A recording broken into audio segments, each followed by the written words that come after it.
Welcome to the channel people teacher. आज आपके लिए ये स्पेशल क्लास अरेंज की गई है। एक हमारी व्यूवर हैं, उनके जो है रिक्वेस्ट पे। तो ये क्लास आपकी होगी इंग्लिश पेडागॉजी के लिए। इंग्लिश पेडागॉजी की ये मैराथन क्लास है। तो आइए स्टार्ट करते हैं विदाउट एनी डिले। तो इसमें फर्स्ट टॉपिक आ जाता है लैंग्वेज स्किल का। तो लैंग्वेज स्किल्स कौन कौन सी होती हैं इंग्लिश पेडागॉजी में, वो हम देख लेते हैं। यहाँ पे 4 बेसिक स्किल्स होती हैं लैंग्वेज के लिए जो मानी गई हैं। डेवलपमेंट ऑफ 4 बेसिक स्किल्स, कैसे इनका डेवलपमेंट चलता है इन 4 बेसिक स्किल्स का लैंग्वेज के लिए, वो हम देखेंगे। तो ये जो डेवलपमेंट है वो एक हायरार्किकल फॉर्म में चलता है। इसमें मतलब सबसे पहले आ जाएगा लिसनिंग, देन सेकंड नंबर पे आ जाता है स्पीकिंग, इसके बाद थर्ड नंबर पे आता है इसमें रीडिंग, और फोर्थ नंबर पे आ जाता है लास्ट में राइटिंग। तो लिसनिंग का मतलब हो जाता है कि ये एक सिमेंटिक एस्पेक्ट ऑफ लैंग्वेज का पार्ट होता है। इसके बाद स्पीकिंग आता है। तो स्पीकिंग का मतलब है कि ये एक फोनेटिक एस्पेक्ट ऑफ लैंग्वेज है। फोनेटिक एस्पेक्ट का मतलब है कि कोई बोलता है तो दूसरा लिसनर वहाँ पे जो होता है वो उस चीज़ को सुनता है।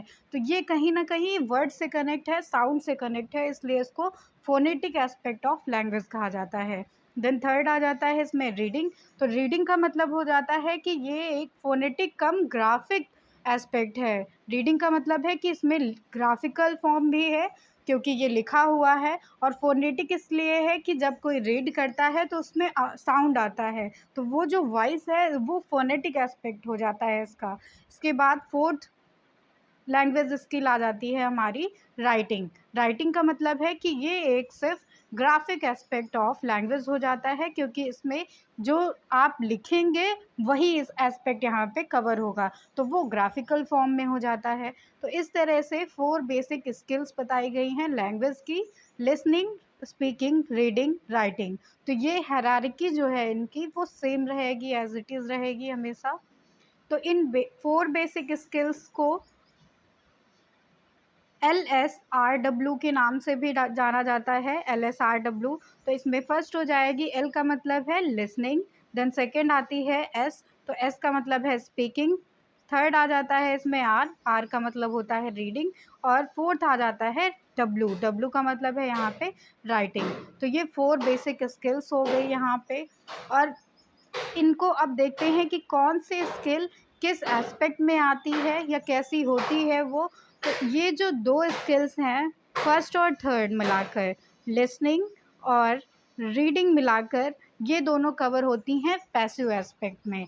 क्योंकि जब आप सुन रहे होते हैं या आप रीड कर रहे होते हैं उस टाइम पे आप पैसिव फॉर्म में रहेंगे, और इनको साथ साथ ही रिसेप्टिव स्किल भी कहा जाता है, क्योंकि इसमें आप कुछ न कुछ रिसीव कर रहे होते हैं।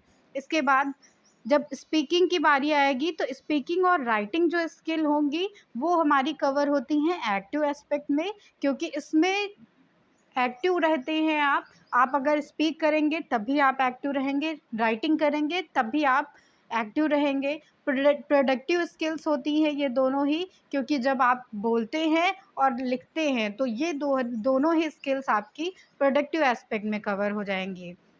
और इसके साथ साथ ही इन स्किल्स को एक्सप्रेसिव स्किल के नाम से भी जाना जाता है, क्योंकि आप स्पीक कर रहे हैं तभी आप कुछ ना कुछ एक्सप्रेस कर रहे हैं, और साथ साथ अगर आप राइटिंग कर रहे हैं तभी आप अपनी फीलिंग्स को, अपने थॉट्स को, अपनी इमेजिनेशन को जो है एक्सप्रेस करते हैं।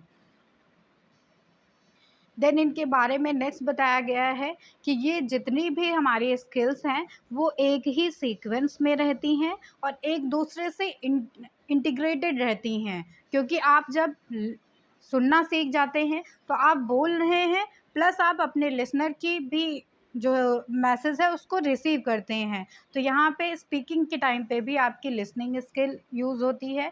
उसके साथ साथ ही अगर आप रीडिंग कर रहे हैं तो रीडिंग में भी आप जो है मैसेज को रिसीव करेंगे, वहाँ पे भी आपकी लिसनिंग और स्पीकिंग स्किल का यूज़ करेंगे आप। और उसके बाद राइटिंग में भी आप, तो ये जो है सारी ही स्किल्स, ये 4 स्किल्स जो हैं आपकी वो इंटीग्रेटेड फॉर्म में चलती रहती हैं और एक सीक्वेंस में ही रहेंगी। इसके बाद आ जाता है कि स्पीकिंग में हमें फ्लुएंसी चाहिए होती है, और इसके साथ साथ ही राइटिंग में हमें एक्यूरेसी चाहिए होती है। क्योंकि हमारे वर्ड्स एक्यूरेट होने चाहिए, तभी जो है जो रिसीवर होगा वो हमारे मैसेज को वैसे ही समझ पाएगा जैसे हम उसे डिलीवर करना चाह रहे हैं। देन नेक्स्ट आ जाता है, नेक्स्ट पॉइंट में बताया गया है कि लिसनिंग स्किल जो है और स्पीकिंग स्किल जो है, इन दोनों को हम प्राइमरी स्किल के नाम से जानते हैं। तो लिसनिंग लिसनिंग और स्पीकिंग स्किल हमारी प्राइमरी स्किल में आ जाती है। दस these must be develop first, तो पहले लिसनिंग और स्पीकिंग स्किल का डेवलपमेंट होता है, इसलिए इनको प्राइमरी स्किल भी कहा जाता है। द नेक्स्ट पॉइंट में आ जाता है कि स्पीकिंग और राइटिंग स्किल जो है हमारी, उनको हम री स्किल कहते हैं, क्योंकि हमें इन पे जो है पुनर्बलन मिलता है, तो ये पुनर्बलन क्वेश्चन में आ जाती हैं। दस they must be given equal importance, और साथ साथ ही इन्हें इक्वल इम्पॉर्टेंस भी दी जाती है।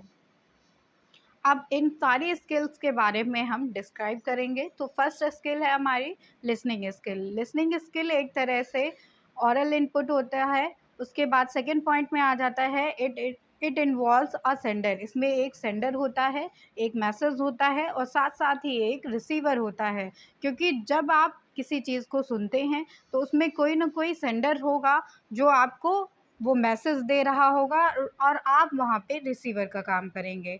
देन थर्ड पॉइंट आ जाता है इसमें कि speech rhythm pronunciation etcetera are learn by listening to appropriate models. तो लिसनिंग स्किल के लिए स्पीच रिदम और प्रोनाउंसिएशन बहुत इंपॉर्टेंट हो जाता है। इसके बाद नेक्स्ट आ जाता है हमारा कोडिंग और डिकोडिंग का टॉपिक। तो कोडिंग और डिकोडिंग यहीं पे यूज़ हो जाएगा लिसनिंग स्किल्स में ही, क्योंकि यहाँ पे आप जब मैसेज सेंड कर रहे हैं तो वो सेंडर होता है जो मैसेज सेंड करता है, और ये यहाँ पे मैसेज हो जाएगा। मैसेज को एनकोड किया जाएगा, एनकोड करके तब मैसेज पहुँचेगा रिसीवर के पास पास में। तो रिसीवर उस मैसेज को डिकोड करता है और उसके बाद वो फीडबैक दे देता है। तो ये पूरा कम्युनिकेशन का प्रोसेस होता है, कोडिंग और डिकोडिंग का प्रोसेस है ये। नेक्स्ट टॉपिक पे आते हैं। तो नेक्स्ट टॉपिक पे दो अप्रोचेस बताई गई हैं, उनको जान लेते हैं यहाँ पे। तो फर्स्ट अप्रोच होती है bottom up approach. Bottom up approach का मतलब है कि जब आप नीचे से ऊपर जाएंगे तो उसको बॉटम अप अप्रोच कहते हैं। मतलब पहले आप अल्फ़ाबेट सीखेंगे, उसके बाद आप वर्ड्स सीखेंगे, फिर सेंटेंसेस बनाना सीखेंगे, फिर पैराग्राफ मेकिंग सीखेंगे, फिर स्टोरी आप बनाना सीखेंगे। तो ये एक तरह से बॉटम अप अप्रोच हो जाती है, क्योंकि ये नीचे से ऊपर की ओर जाती है। नेक्स्ट अप्रोच आ जाती है top down approach. Top down approach जैसा कि नाम से ही पता चल रहा है कि इसमें आप टॉप से लेकर नीचे आएंगे, डाउन में आएंगे। तो टॉप डाउन का मतलब है कि आप हाई से लो में आते हैं। इसमें आप सबसे पहले स्टोरी टेलिंग बताएंगे, स्टोरी मेकिंग बता देंगे, और फिर उसके बाद आप सेंटेंस बनाना सीखेंगे, फिर आप वर्ड्स या पैराग्राफ पे आएंगे, और उसके लास्ट में आप अल्फ़ाबेट पे आते हैं। तो सबसे पहले आप स्टोरी, मतलब कि सबसे बड़ी चीज़ आप सबसे पहले सीखेंगे, और छोटी चीज़ उसका एक पार्ट जो है तो वो सबसे लास्ट में आके सीखते हैं। तो इसको टॉप डाउन अप्रोच कहा जाता है। देन हम आते हैं नेक्स्ट टॉपिक पे। तो इसमें सब फॉर्म्स बताई गई हैं लैंग्वेज स्किल की। सब फॉर्म्स में कौन सी फॉर्म आएंगी, तो जैसे कि मेन स्किल है लिसनिंग, फिर उसके बाद स्पीकिंग आ जाता है, रीडिंग आ जाता है। तो रीडिंग की सब फॉर्म्स आ जाती हैं प्रिडिक्शन करना और इन्फरिंग करना। तो रीडिंग में ही साउंड और साइलेंट भी, लाउड और साइलेंट भी आ जाएगा। तो रीडिंग जैसे कि कुछ बच्चे लाउडली करते हैं, बोल के पढ़ते हैं, और कुछ बच्चे मन ही मन पढ़ा करते हैं, तो वो साइलेंट रीडिंग हो जाएगी। इसके बाद सब फॉर्म्स में नेक्स्ट है राइटिंग। राइटिंग की सब फॉर्म्स आ जाती हैं ट्रांसक्राइबिंग, पैराफ्रेजिंग। देन नेक्स्ट है इसमें डिटेक्शन। डिटेक्शन में आ जाता है स्पेलिंग एरर्स। तो डिक्टेशन जैसा कि किया जाता है, तो उसमें जो स्पेलिंग एरर्स आएंगी वो सारी चीज़ें यहाँ पे कवर हो जाएंगी। तो ये कुछ सब फॉर्म्स थी लैंग्वेज स्किल की। द नेक्स्ट स्किल को कवर करेंगे। नेक्स्ट स्किल है हमारी स्पीकिंग स्किल। स्पीकिंग स्किल आ जाती है लिसनिंग के बाद में। तो स्पीकिंग स्किल में बताया गया है कि इट इज़ अ प्रोडक्टिव और एक्सप्रेसिव स्किल। तो ये एक तरह से प्रोडक्टिव और एक्सप्रेसिव स्किल हो जाती है, क्योंकि जब आप बोलते हैं तो आप अपने जो है थॉट्स को, अपनी इमेजिनेशन को, अपनी थिंकिंग को एक्सप्रेस करते हैं। इन अ ओरल मोड। तो आप इसमें बोलकर जो है अपने थॉट्स को प्रेज़ेंट करते हैं, इसलिए इसको बोला जाता है कि ये ओरल मोड में चलती है।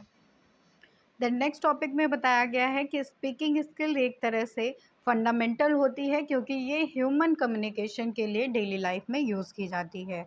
देन नेक्स्ट पॉइंट इसमें आ जाता है कि लिसनिंग और स्पीकिंग स्किल्स को पेन पेपर पर टेस्ट नहीं कर सकते हैं। तो लिसनिंग स्किल, क्योंकि आप सिर्फ सुन पा रहे हैं उस चीज़ को, तो ये पेन पेपर पे नहीं एक्सप्रेस की जा सकती हैं। और स्पीकिंग स्किल, क्योंकि आप इसमें बोलते हैं, एक्सप्रेस करते हैं खुद को, तो ये इसको भी हम पेन पेपर पे टेस्ट नहीं कर सकते हैं। द नेक्स्ट टॉपिक है, इसमें स्पीकिंग स्किल में ही बताया गया है स्पीकिंग सिचुएशंस को। तो स्पीकिंग की सिचुएशंस कौन कौन सी हो सकती हैं?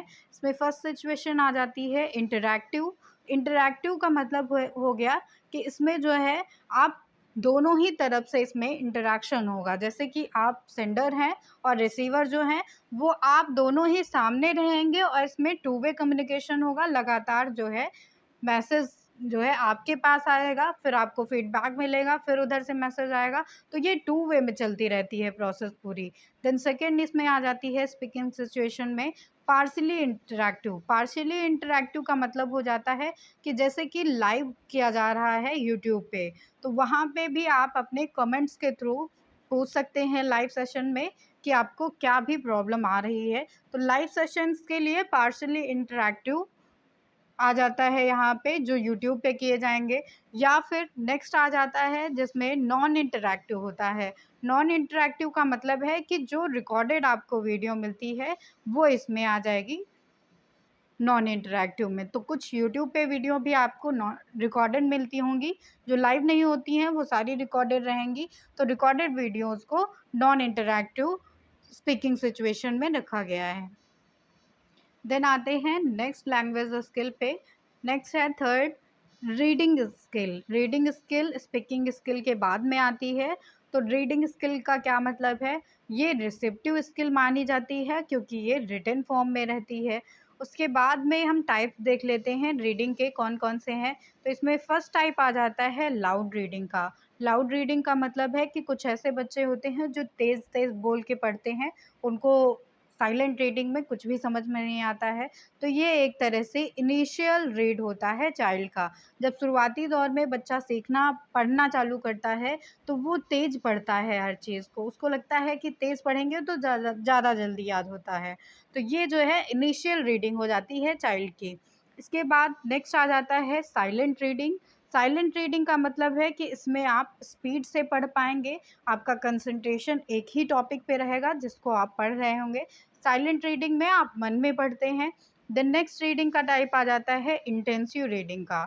इंटेंसिव रीडिंग का मतलब हो जाता है कि ये स्पेसिफिक होती है, मतलब किसी एक आप पर्टिकुलर चीज़ को, पर्टिकुलर टॉपिक को ही पढ़ रहे होंगे। स्लो होती है और इसके साथ-साथ ही ये एक्टिव होती है। देन नेक्स्ट आ जाती है रीडिंग टाइप में एक्सटेंसिव रीडिंग। एक्सटेंसिव रीडिंग का मतलब है कि ये फास्ट रीडिंग होगी और पैसिव फॉर्म में रहती है। देन नेक्स्ट पे आते हैं इंटेंसिव रीडिंग पे। तो इंटेंसिव रीडिंग को हम और अच्छे से यहाँ पे समझ लेते हैं। तो इसका मतलब हो जाता है it means reading the text in part for detail, that is it is a detailed study of text. तो इंटेंसिव रीडिंग का मतलब होता है कि यहाँ पे हम डिटेल्ड स्टडी करते हैं किसी भी टॉपिक का, किसी भी टेक्स्ट का। तो ये एक तरह से स्लो इसीलिए बोली जाती है क्योंकि हम इसमें पार्ट्स में रीडिंग करेंगे और डिटेल्ड जो है स्टडी करते हैं टॉपिक का। द नेक्स्ट पॉइंट पे आ जाता है it increases the active vocabulary. तो ये एक एक्टिव फॉर्म में रहती है क्योंकि इसमें वोकैब का भी एक्टिव फॉर्म रहता है। द नेक्स्ट आ जाता है कि it helps to understand each and every detail precisely. तो ये इंटेंसिव रीडिंग हमें हेल्प करती है कि हम हर एक टॉपिक को या हर एक वर्ड को प्रिसाइजली समझ सकें, अंडरस्टैंड कर सकें। और इसमें स्कैनिंग को भी इन्वॉल्व किया जाता है इंटेंसिव रीडिंग में। तो स्कैनिंग का यहाँ पे मतलब हो जाता है कि हम होल सोल इसमें पार्ट में पढ़ रहे हैं, तो हमें हर एक चीज़ के बारे में प्रॉपर आइडिया रहेगा। कोई भी हमसे पूछेगा तो हम उसका एक सेंट्रल आइडिया नहीं देंगे कि ये थीम था इस चीज़ का, बल्कि हम हर एक पार्ट को एक्सप्लेन कर पाएँगे वहाँ पे। तो स्कैनिंग का ये मतलब है यहाँ पे। एक्सटेंसिव रीडिंग को भी समझ लेते हैं। तो एक्सटेंसिव रीडिंग का मतलब हो जाता है कि ये नॉन डिटेल्ड स्टडी होती है टेक्स्ट की। इसमें हमें पूरी तरह से डिटेल नहीं होती है, सिर्फ एक सेंट्रल आइडिया ही हो जाता है कि इसका थीम क्या था या इसकी स्टोरी क्या थी। द नेक्स्ट पॉइंट आ जाता है इसमें, it focuses on the main point. तो एक्सटेंसिव रीडिंग जो है वो मेन पॉइंट पे फोकस करती है। द नेक्स्ट पॉइंट आ जाता है एक्सटेंसिव रीडिंग में कि ये इंक्रीज करती है पैसिव वोकैबुलरी को।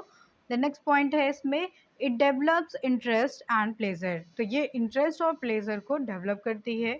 एक्सटेंसिव रीडिंग में स्कीमिंग आ जाता है। स्कीमिंग का मतलब हो जाता है कि हम जो भी पढ़ रहे हैं उसके बारे में हमें एक सेंट्रल आइडिया गेस्ट हो जाता है, तो उसको हम एक्सटेंसिव रीडिंग कहेंगे। जैसे कि हमने किसी चीज़ को पढ़ा तो हमें एक ओवरऑल एक आइडिया हो गया कि ये चीज़ इस चीज़ के बारे में बता रही है। जैसे हमने कोई स्टोरी पढ़ा या कोई नॉवल पढ़ा, तो कुछ भी अगर हम पढ़ रहे हैं, जैसे हमने कोई थ्योरी ही पढ़ी, तो थ्योरी में हमें ये पता चल गया कि मेन उन्होंने किस चीज़ पे एक्सपेरिमेंट किया या कौन सी थ्योरी दी है, किसने दी है। तो ये एक सेंट्रल आइडिया हो जाना स्कीमिंग में आ जाता है। अब हम आते हैं कि सब स्किल्स कौन-कौन सी होती हैं रीडिंग स्किल की। तो रीडिंग स्किल की सब स्किल्स में पहली आ जाती है इसमें प्रीव्यूइंग। तो प्रीव्यू करते हैं हम जब किसी चीज़ को पढ़ने जाते हैं तो पहले ये देख लेते हैं कि इसमें कितना पढ़ना है या कितना दिया हुआ है इस चीज़ में। फिर हम नेक्स्ट स्किल आती है इसमें सब स्किल प्रिडिक्टिंग। तो प्रिडिक्ट कर लेते हैं कि हम इतना देखा है हमने प्रीव्यू में, तो इतनी देर में हम ये इस चीज़ को पढ़ पाएंगे, समझ पाएंगे। देन स्कीमिंग आ जाता है कि जब हमने पढ़ लिया तो हमें एक सेंट्रल आइडिया हो जाता है उस चीज़ के बारे में कि इसमें क्या बताया गया है। स्कैनिंग आ जाता है। स्कैनिंग का मतलब है कि हमें होल सोल पता हो गया है या फिर हम हर एक पार्ट में अब जानकारी उस चीज़ के बारे में रखते हैं। तो स्कैनिंग का मतलब है कि हमें बहुत अच्छे से उस चीज़ के बारे में नॉलेज हो चुकी है। द नेक्स्ट आ जाती है, तो नेक्स्ट ये जो है वो राइटिंग की सब स्किल है, पैराफ्रेजिंग जिसको कहते हैं।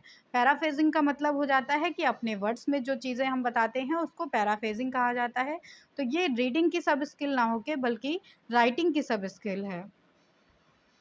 देन आते हैं नेक्स्ट और लास्ट लैंग्वेज स्किल पे। तो ये लैंग्वेज स्किल हमारी हो जाती है राइटिंग स्किल की। राइटिंग स्किल में पैराफ्रेजिंग को इंक्लूड किया जाता है। पैराफ्रेजिंग राइटिंग स्किल में ही आता है। तो इसमें राइटिंग स्किल में बताया गया है कि it is a skill which enables a learner to brainstorm. तो राइटिंग ऐसी स्किल है जो लर्नर्स का ब्रेनस्टॉर्म करती है, क्योंकि इसमें जो है बच्चे एक्सप्रेस करते हैं, स्टूडेंट जो है एक्सप्रेस करेंगे अपने थॉट्स को, अपने मेंटल पावर को वो यहाँ पे जज कर सकेंगे। इसके बाद इसमें आइडियाज़ को लिया जाता है, ऑर्गेनाइज़ किया जाता है उन्हें। उसके बाद उन्हें ड्राफ्टिंग भी की जाती है, उनकी एडिट भी किया जाता है कि आइडिया में कहीं भी कोई कमी है तो उसको हम वहीं पे एडिट करते हैं, रिवाइज़ किया जाता है हिज़ और हर वर्क को। और राइटिंग स्किल जो है वो एक तरह से कोहेरेंट रहती है हर एक बच्चे में। अब यहाँ पे कुछ क्वेश्चंस आ जाते हैं लैंग्वेज स्किल से ही रिलेटेड। तो फर्स्ट क्वेश्चन है यहाँ पे, the primary teacher should introduce reading through. तो प्राइमरी टीचर को रीडिंग को कैसे इंट्रोड्यूस कराना चाहिए बच्चे तक। तो इसमें पिक्चर बुक्स के थ्रू प्राइमरी टीचर बच्चों तक जो है रीडिंग को एक्सप्रेस कर सकती है, उसको इंट्रोड्यूस करा सकती हैं। उसके बाद नेक्स्ट क्वेश्चन आ जाता है कि एट क्लास सेकंड की अगर बात की जाए वहाँ पे, तो शेयरिंग स्टोरीज़ या फिर फैमिलियर एक्सपीरियंसेस या फिर interest, employing gestures where appropriate is a sub skill of function. तो ये कौन से फंक्शंस की सब स्किल्स हो जाती हैं कि हम शेयरिंग स्टोरीज़ को बता रहे हैं या फिर फैमिलियर एक्सपीरियंसेस को शेयर कर रहे हैं, इंटरेस्ट को शेयर कर रहे हैं, गेस्चर्स के थ्रू जो है बता रहे हैं। तो ये कौन सी स्किल की सब स्किल्स में आ जाता है। तो ये सारी चीज़ें जो है स्पीकिंग की सब स्किल्स में आएंगी, क्योंकि डायरेक्टली या इनडायरेक्टली आप किसी ना किसी से कम्युनिकेट कर रहे हैं। तो ये सारी चीज़ें स्पीकिंग की सब स्किल्स में इन्वॉल्व होंगी। द नेक्स्ट क्वेश्चन है इस पे कि prediction in terms of reading refers to. Prediction करना इन टर्म्स ऑफ रीडिंग, पढ़ने के मामले में, तो ये क्या रेफ़र करता है। तो यूजिंग प्रायर नॉलेज, इसमें मतलब यूज़ किया जाता है प्रायर नॉलेज को ऑफ द सब्जेक्ट की, and ideas in the text as clue to the meaning of unknown words. तो इनमें एक आइडियाज़ को लिया जाता है टेक्स्ट के, जो यूज़ किए जाते हैं as a clue for the meaning of unknown words. तो इस तरह से रीडिंग का जो है मतलब हो जाता है कि इसमें प्रिडिक्शन में रीडिंग का क्या मतलब है वो बताया गया है कि इसमें हम प्रायर नॉलेज को यूज़ करते हैं सब्जेक्ट की, साथ ही साथ एक आइडिया भी जो है क्लू के रूप में हमें आइडिया मिल जाता है अननोन वर्ड्स के लिए। द नेक्स्ट क्वेश्चन आ जाता है इसमें कि learning to read means, learning करना रीडिंग के लिए इसका मतलब हो जाता है कि हम डिकोड कर रहे हैं मीनिंग को। द नेक्स्ट क्वेश्चन है इसमें कि intensive reading is aimed and at help in the learners read a text for. तो इंटेंसिव रीडिंग का क्या मतलब हो जाता है लर्नर्स की रीड में टेक्स्ट के लिए, तो ये इंफॉर्मेशन को देती है। इंटेंसिव रीडिंग हमें इंफॉर्मेशन प्रोवाइड करती है। देन नेक्स्ट आ जाता है क्वेश्चन कि स्कैनिंग और skimming are strategies for, scanning और स्कीमिंग ये कौन सी स्ट्रैटेजी में आती हैं लैंग्वेज के। तो इसमें लैंग्वेज स्किल में ये दोनों ही जो प्रोसेस हैं स्ट्रैटेजीज हैं वो रीडिंग स्किल में आती हैं। रीडिंग स्किल में ही स्कैनिंग को भी कवर किया जाता है कि हमें थॉरली उस चीज़ के बारे में जानकारी चाहिए, या फिर स्कीमिंग को भी कवर किया जाता है रीडिंग में ही कि हमें सिर्फ एक सेंट्रल आइडिया चाहिए उस चीज़ के बारे में। तो नेक्स्ट आ जाता है क्वेश्चन इसमें कि scrabbling is a stage of, scrabbling कौन सी स्टेज होती है। तो ये राइटिंग की एक स्टेज है। स्क्रैबलिंग का मतलब है कि जब हम ऐसे ऐसे लिख रहे हैं कुछ भी जो है स्टार्टिंग दौर पे जब बच्चा लिखना चालू करता है तो उसको स्क्रैबलिंग कहते हैं। द नेक्स्ट आ जाता है क्वेश्चन कि scanning is a reading activity, scanning एक तरह से रीडिंग एक्टिविटी होती है which help the learner to dash from the text. तो क्या मदद करती है स्कैनिंग लर्नर्स को, तो ये ड्रॉ आउट करती है इन्फॉर्मेशन को। स्कैनिंग हमें मदद करती है इन्फॉर्मेशन को ड्रॉ आउट करने के लिए। द नेक्स्ट क्वेश्चन आ जाता है कि conventions of writing include, conventions of writing में इंक्लूड होता है प्रॉपर पंक्चुएशन का यूज़ किया जाता है इसमें।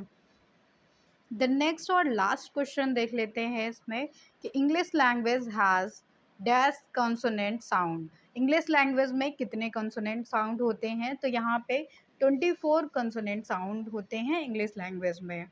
तो आप आइए समझ लेते हैं कि कितने कंसोनेंट साउंड और कितने वॉवेल साउंड होते हैं इंग्लिश लैंग्वेज में। तो स्टार्ट करते हैं सबसे पहले वॉवेल से। तो वॉवेल यहाँ पे इंग्लिश लैंग्वेज में 5 वॉवेल्स होते हैं, ए आई ओ यू और ई इसमें कवर होता है। तो ये 5 जो है वॉवेल्स हो गए। वॉवेल्स को जब हम 4 से इंटू कर देंगे तो इसमें जो है हमें वॉवेल के साउंड पता चल जाएंगे। तो ये यहाँ पे 20 आ जाता है, 4 से आपको इंटू करना ही पड़ेगा वॉवेल साउंड के लिए। तो ये यहाँ पे 20 हो गए। तो टोटल जो है वॉवेल साउंड इंग्लिश लैंग्वेज में 20 हो जाते हैं। देन कंसोनेंट साउंड पे आते हैं। तो कंसोनेंट साउंड का मतलब हो जाता है कि 21 टोटल कंसोनेंट होते हैं इंग्लिश लैंग्वेज में, और इसमें 4 जो है इसमें जो है 3 प्लस करेंगे तो 24 कंसोनेंट साउंड आ जाते हैं, और इन दोनों को जब हम प्लस करेंगे तो इंग्लिश लैंग्वेज में टोटल साउंड जो है 44 टोटल साउंड होते हैं। तो इस तरह से आपको बताया गया वॉवेल साउंड और कॉन्सोनेंट साउंड के बारे में, और यहाँ पे लैंग्वेज स्किल को ब्रीफली कवर किया गया है। तो ये सेशन यहीं पे एंड करते हैं। Thank you everyone. Next session में कवर करेंगे और भी टॉपिक्स को।